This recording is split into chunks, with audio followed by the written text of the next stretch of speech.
গত 2-3 দিন ধরেই খুব হেল্পলেস লাগছে, কিন্তু এই মুহূর্তে আমার খুব ডিপ্রেশন আছে। এই শোন, এই সময়গুলো পার করা আমার জন্য খুব কষ্টের।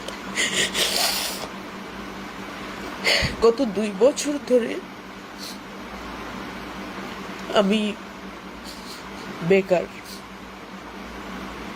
আমার কোনো কাজ নেই।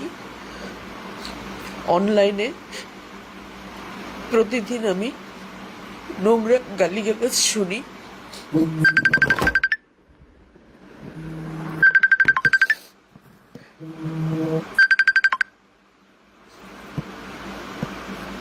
নোংরা গালিগালাজ শুনি।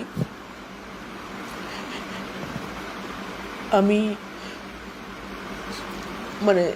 আমি সারা জীবন নিজেকে নিজের অর্থনৈতিক স্বাধীনতা নিজে নিশ্চিত করেছি, সে আমাকে নিয়ে এখন আমার মা বাবা টেনশন করে, তাদের কাছ থেকে আমার সাহায্য নিতে হয়।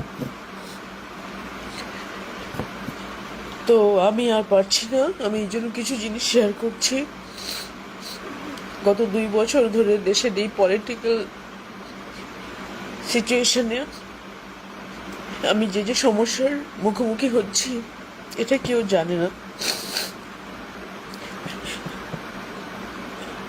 যেহেতু আমি বাংলাদেশের স্বাধীনতা ও মুক্তিযুদ্ধের পক্ষের লোক, কারণ আমি বাংলাদেশকে ভালোবাসি, সে কারণে একটা শ্রেণীর মানুষ আমাকে প্রতিনিয়ত হুমকি,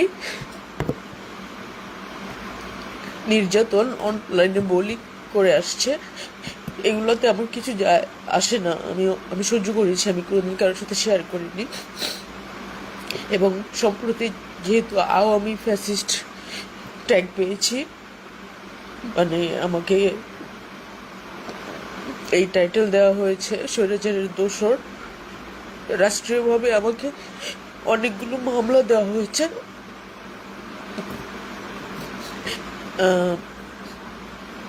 আমি প্রায় 1.5 বছর ঘরবন্দি ছিলাম, কোথাও বের হতে পারিনি নিরাপত্তাজনিত কারণে। আওয়ামী লীগের একটা গ্রুপ, যাদেরকে আমরা মুক্তিযুদ্ধের পক্ষে এবং তুলনামূলকভাবে ভালো বলেই জানি, তারা আমাকে নিয়ে এই লেভেলের হ্যারাসমেন্ট করেছে যে আমি এটা নিতেই পারছি না। তাদের লেখাজোখা এইসব কিছু পড়ে আমার কাছে মনে হয়েছে যে মানে মানে একটা প্রস্টিটিউট ছাড়া আর কোনো কিছু না। আমার সারা জীবনের শিক্ষা, আমার স্বপ্ন, আমার অবস্থান, সব কিছু আমার কাছে মিথ্যা মনে হচ্ছে। এবং যাদের বুঝার কথা ছিল যে না এরকম হওয়া উচিত না আমার সাথে, তারা সবাই নীরব এবং আমাকে কোনো রকমের কোনো হেল্প করেনি। উল্টো আমাকে বলা হচ্ছে যে আমি যখন আমি আওয়ামী লীগ আমলে 1000 কোটি টাকা ইনকাম করেছি, অথচ আমি জানি এখন আমার কাছে আমার ট্রিটমেন্ট করার টাকা নেই। গত 2 বছর ধরে আমি কোনো কাজ করি না, আমি ক্যামেরার সামনে দাঁড়াতে পারি না। সমস্ত ধৈর্যের আমার সব ক্ষমতা শেষ। তার মধ্যে সরকার পক্ষ থেকে মামলা, কোথাও যেতে পারছি না আমি। অথচ কি অভিযোগ, আমার কি দোষ, আমি কিছু জানি না। মিডিয়ার প্রত্যেকটা চ্যানেলে ব্ল্যাক লিস্টেড করে নাম পাঠানো আছে যাতে কোনো কাজে আমাদেরকে না নেওয়া হয়। তো সব দিক থেকে আমার এই মুহূর্তে খুব হেল্পলেস লাগছে। আর আমি সরকার পক্ষের লোকদেরকে বলবো যে আপনারা যদি কি বলবো, মানে একদমই ভোগান্তির চরম পর্যায়ে নিয়ে গেলে নিয়ে যান, সেটা ক্লোজ করেন। এই এই এই যন্ত্রণা আর টানতে পারছি না। এখন আসলে টোটাল আলাদা আলাদা করে বলে কোনো লাভ নাই, সমাজ এরকম হয়ে গেছে। যতটুকু বুঝতে পেরেছি আমারই পাপ ছিল, আমি এই দেশে জন্মগ্রহণ করেছিলাম। আর আমারই ব্যর্থতা ছিল যে আমি অনেক সুযোগ থাকার সত্ত্বেও আমি এই দেশকে ছেড়ে যেতে যাইনি।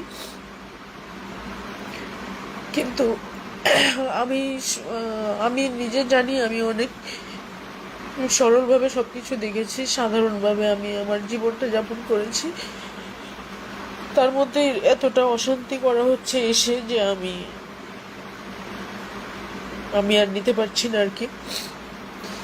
দুর্বলতা প্রকাশ করে ফেলেছি, কারণ কিছু একটা হলে তখন আপনারা বলবেন, এবং সারা জীবন ধরে আপনাদের এইসব অপবাদ নোংরামি সহ্য করে যেতে হবে। আমি বোধহয় আর এনার্জি নেই, আমার আমার সমস্ত এনার্জি শেষ। তো এই এই এই মুহূর্তে আমার অনেক হেল্পলেস লাগছে। এটা কোনো অস্ত্র বা অভিনয় না। আমি জানি এটা নিয়েও আমাকে খোঁটা দেওয়া হবে, ট্রল করা হবে, নোংরাভাবে বলা হবে যে ভিকটিম, মানে কি কি যেন নতুন নতুন অনেক শব্দ আপনারা ব্যবহার করেন।